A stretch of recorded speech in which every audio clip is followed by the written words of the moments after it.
நீ அழகா இருக்க. தெரியும். ஓ, சோகத்தில் கூட ரொம்ப அழகா இருக்க. சோ நீ ரொம்ப பொறுமையா இருக்க. எனக்கு பொறுமையே கிடையாது.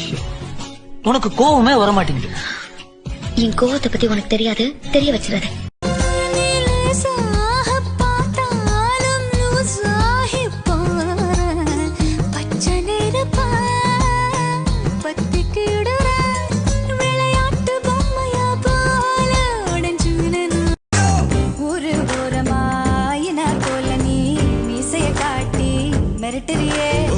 கொஞ்சம் பொறிச்சிடும் கோழி போலனே வேலைய தாண்ட அஞ்சலியே